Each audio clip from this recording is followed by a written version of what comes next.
Chú mèo con mới chào đời, đã phải rời xa mẹ, mèo con lo lắng kêu không ngừng để tìm mẹ.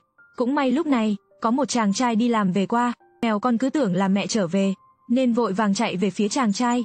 Nhìn dáng vẻ tội nghiệp và bất lực của mèo con, chàng trai tốt bụng quyết định giúp nó. Nhưng đúng lúc này, trong bụi cỏ lại xuất hiện một con mèo khác, có vẻ nó không sợ người lạ, ngơ ngác nhìn chàng trai, có lẽ là thấy chàng trai không có ác ý, nó không ý định phản kháng. Chàng trai thuận lợi bắt nó ra ngoài. Nếu các bạn cũng cảm thấy mèo con đáng yêu, hãy để lại bình luận bên dưới. Chàng trai muốn đưa chúng về nhà ngay, nhưng trong bụi cây bên cạnh lại có một con mèo nhỏ chui ra. Mèo con nhìn thấy người lạ ở gần đó, sợ hãi quay lại bụi cỏ. Chàng trai nhanh chóng chạy lên, chớp thời cơ túm lấy nó. Mèo con lập tức trở nên im lặng, nhưng nó cứ nhìn về phía tay phải, hình như đang ám chỉ chàng trai. Chàng trai nhanh chóng tìm theo hướng đó, không ngờ dưới tán lá vẫn còn một con mèo nhỏ đang trốn. Nếu không phải có chú mèo con trong tay nhắc nhở, con mèo con cứ trốn ở đó, thì thật khó để nhìn ra. Như vậy, chàng trai đã nhặt được 4 chú mèo con. Chúng đều trắng muốt, tất cả đều do một con mèo mẹ sinh ra. Thế là chàng trai tìm một cái hộp, chuẩn bị đưa chúng về nhà. Để tránh mèo mẹ quay lại không tìm thấy mèo con, chàng trai còn cố ý bố trí một cái lồng sắt, hy vọng đến lúc đó có thể giúp cả mèo mẹ. Làm xong mọi chuyện, chàng trai đi đến siêu thị gần đó mua sữa và bình sữa. Có lẽ là lần đầu tiên được ăn món ngon như vậy. Chúng ăn như hổ đói, có vẻ như chúng đã nhịn đói lâu lắm rồi. Ngày hôm sau, trong lồng sắt có tiếng mèo kêu. Chàng trai đến xem, hóa ra là mèo mẹ đã quay trở lại. Bây giờ mèo mẹ cuối cùng cũng có thể đoàn tụ với các con của mình. Mặc dù chàng trai không giàu có, nhưng chàng trai vẫn quyết định nhận nuôi chúng, để chúng không phải đi lang thang nữa. Sau khi về nhà, chàng trai cũng cẩn thận trải lông cho mèo con, để chào đón chúng đến nhà mới. Chàng trai còn cố ý bố trí một cái ổ mèo mới. Tuy nhiên, lũ mèo con có vẻ hơi khó chịu khi phải đối mặt với môi trường xa lạ. Tất cả đều cẩn thận trốn vào góc. Mèo mẹ vẫn cảnh giác cao độ, quan sát xung quanh. Con mèo đen trong nhà có thù với gia đình này. Mỗi lần mèo đen đều nhân lúc mèo mẹ vắng mặt, sẽ tiến lên bắt nạt mèo con. Sau đó mèo mẹ phát hiện ra cảnh này, liền lao tới đánh nhau với mèo đen. Nó đánh mèo đen phải chạy trốn. Có lẽ đó là điều tuyệt vời nhất của mỗi người mẹ. Vì sự an toàn của con mình, cho dù phải hy sinh mạng sống của mình cũng không hề gì. Nó cũng không ngại chiến đấu với kẻ thù mạnh hơn mình. Chàng trai ở một bên xoa dịu mâu thuẫn, phải đổi phòng cho gia đình của mẹ mèo, để tránh sự quấy rầy của mèo đen. Chàng trai còn chuẩn bị một lồng mèo mới, để gia đình mèo mẹ có thể sống trong đó. Những chú mèo bị giày vò cả ngày cũng đã mệt mỏi. Một lúc sau đã nằm trong lòng mèo mẹ ngủ thiếp đi. Tin rằng từ nay về sau, với sự bảo vệ của mèo mẹ, những chú mèo con có thể lớn lên khỏe mạnh, đồng thời cũng mong tất cả động vật nhỏ lang thang đều có thể tìm được một mái nhà của mình. Mới sáng sớm, anh chàng vui vẻ mở cửa, chớp mắt đã bị cảnh tượng trước mắt làm ngơ ngác. Một đám mèo vây ngoài cửa, không ngừng kêu meo meo, dường như đang nói con sen kia, mi ngủ hơi quá đà rồi nha. Chúng ta đã đói tới gieo bụng rồi. Anh chàng cũng không ngờ bản thân chỉ ngủ có một giấc, đã bị đám mèo thảo phạt, thầm nghĩ tuổi này làm một con sen thật không dễ dàng gì. Đám mèo không quan tâm tới suy nghĩ của anh, không ngừng ngoác miệng kêu meo meo, nhưng không thể không nói, nhan sắc của mèo con vô cùng cao. Con nào con nấy đều khiến người khác yêu thương không rời.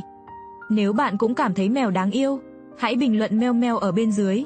Lúc này, tất cả những con mèo đều mở to mắt nhìn anh chàng. Nhưng anh chàng rõ ràng còn đang chìm đắm trong giấc mơ ngọt ngào chưa tỉnh lại.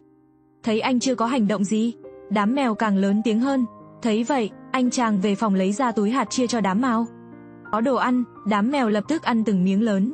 Dù anh chàng thường ngủ nướng, nhưng từ thể hình của đám mèo có thể thấy được, chúng vẫn sống rất tốt. Con nào con nấy béo tròn vô cùng đáng yêu. Anh chàng này chắc chắn cũng rất hạnh phúc, có nhiều mèo như vậy làm bạn. Dù mỗi ngày anh mở cửa ra, đều bị đám mèo tới đánh thức, nhưng cũng chính cảnh tượng ấm áp này khiến cuộc sống của anh thêm phần hạnh phúc. Đám mèo cũng vô cùng hiểu chuyện, dù đói bụng, nhưng chúng vẫn sẽ đứng ngoài cửa đợi anh chàng cho ăn. Mèo con hiểu chuyện như vậy, khó trách anh lại giữ toàn bộ chúng ở nhà. Dù sao cuộc sống luôn cần một chút nghi thức, mèo con chính là động lực của anh chàng. Chính là nhờ có họ, anh chàng mới không cảm thấy cô đơn. Nghe nói mỗi con mèo đều sẽ mang tới vận may.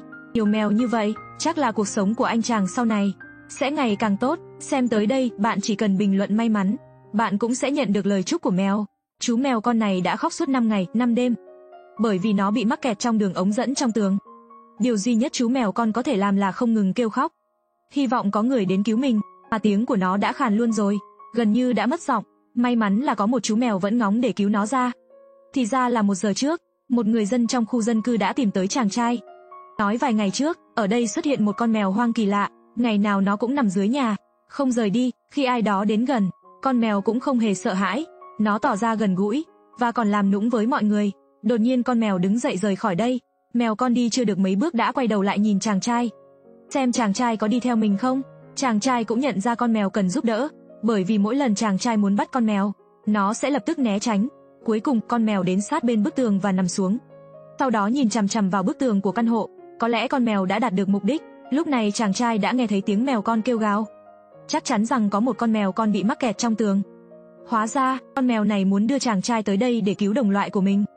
Con mèo này thật thông minh. Chàng trai bắt đầu tìm kiếm chú mèo bị mắc kẹt, lắng nghe nơi phát ra âm thanh, xác định vị trí mèo con mắc kẹt. Lúc này mèo con kêu rất nhiều. Chàng trai đưa camera soi vào, muốn thấy rõ tình hình bên trong. Khi camera đi vào sâu hơn, rất nhanh đã phát hiện ra một đôi mắt sáng quắc. Mèo con nhìn thấy camera, liều mạng leo lên, bởi vì nó đã bị mắc kẹt đây 5 ngày liền. Trong khoảnh khắc này, nó như thấy được hy vọng sống sót. Nước mắt cũng không ngừng chảy xuống. Người dân nhìn thấy mèo con như thế này, trong lòng vô cùng khó chịu. Cũng nhờ có chú mèo thông minh, nên đồng loại của nó mới được con người phát hiện ra. Chàng trai ngay lập tức gọi cho bác sĩ thú y. Bác sĩ thú y quan sát tình trạng của mèo con qua camera, phát hiện mèo con đã bị mất nước nghiêm trọng, cần phải được bổ sung nước kịp thời, nếu không nó sẽ dễ bị ngất xỉu và sẽ gặp bất lợi cho việc cứu trợ. Chàng trai lập tức tìm một chai nước, đưa nó qua ống thông để bổ sung nước cho mèo con. Bác sĩ thú y nói với chàng trai, đừng để ống quấn quanh cổ mèo con, phải để bám sát theo tường để mèo con có thể uống. Theo chỉ dẫn của bác sĩ thú y, cuối cùng mèo con đã thành công uống được nước. Đây cũng là một tín hiệu tích cực. Tiếp theo là cho nó ăn để bổ sung năng lượng. Điều này giúp ích cho các hành động cứu hộ tiếp theo. Chàng trai buộc thức ăn vào dây thừng để vận chuyển xuống. Mèo con nhìn thấy thức ăn liền bắt đầu ăn ngấu nghiến. Vừa ăn những giọt nước mắt của nó vừa chảy xuống, bởi vì nó đã nghĩ mình không thể sống sót, mà bây giờ lại còn có thể ăn thức ăn, nên nhất thời cảm động rơi nước mắt. Chàng trai tốt bụng chia sẻ, nguyên nhân mèo con mắc kẹt trong đường ống dẫn, rất có khả năng vì đi kiếm đồ ăn, nên mèo con đã không may bị rơi xuống đường ống dẫn. Mong bạn để lại bình luận cổ vũ cho chàng trai tốt bụng. Bây giờ chàng trai cần phải cắt tường để cứu mèo con. Trước hết phải có sự đồng ý của người dân. Chàng trai đến xin phép người dân. Cuối cùng người dân cũng đồng ý với cách làm của chàng trai. Bởi vì họ là những người có tình yêu và rất lương thiện. Mọi người đều nghĩ rằng cuộc sống của mèo con cũng đáng được tôn trọng. Để cứu mèo con càng sớm càng tốt, chàng trai tìm đến đội cứu hộ chuyên nghiệp. Đội cứu hộ nói với chàng trai, để giảm thiểu những công việc không cần thiết, bây giờ chúng ta cần xác định vị trí chính xác của con mèo con.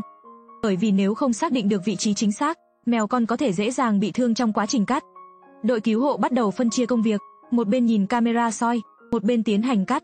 Công tác cứu hộ ngay lập tức được thực hiện. Mèo con nghe thấy tiếng cắt, ban đầu tỏ ra rất hoảng sợ. Bác sĩ thú y bảo đội cứu hộ dừng lại ngay, bởi vì con mèo con đang xoay người, rất dễ xảy ra tai nạn. Cho đến khi mèo con bình tĩnh lại, đội cứu hộ mới tiếp tục làm việc. Sau nửa tiếng đồng hồ, cuối cùng đội cứu hộ cũng nhìn thấy đường ống. Chàng trai đoán vị trí của mèo con nằm dưới đường ống. Để tránh làm tổn thương mèo con, họ quyết định cắt phần trên của đường ống. Lúc này, họ chỉ có thể cầu nguyện cho mèo con giữ được bình tĩnh. Sau những nỗ lực không ngừng nghỉ của chàng trai, cuối cùng cũng cắt được một lỗ trên đường ống. Mèo con nhìn thấy ánh sáng, dùng hết sức lực trèo lên, vì mèo con biết mình cuối cùng cũng được cứu rồi. Nó dùng hết sức bình sinh để bò ra ngoài. Chàng trai cẩn thận ôm lấy mèo con, lo rằng nó sẽ bị sợ hãi.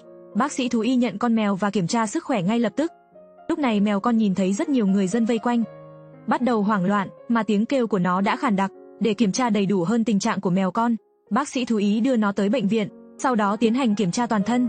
Bác sĩ thú y phát hiện mèo con bị mất nước nghiêm trọng, rất có thể sẽ gây tổn thương chức năng gan. Hiện tại chỉ có thể lập tức bổ sung dinh dưỡng cho nó. Mèo con sau khi ăn no cũng cảm thấy thoải mái hơn, bởi vì nó biết môi trường xung quanh an toàn. Tuy nhiên, khi chàng trai đi tìm con mèo tốt bụng trước đó, thì phát hiện nó đã sớm biến mất khỏi đây. Có lẽ con mèo này vì để cứu đồng loại, mới ở dưới tầng 1 mãi thế. Có lẽ đây là một chú mèo làm việc tốt mà không cần báo đáp.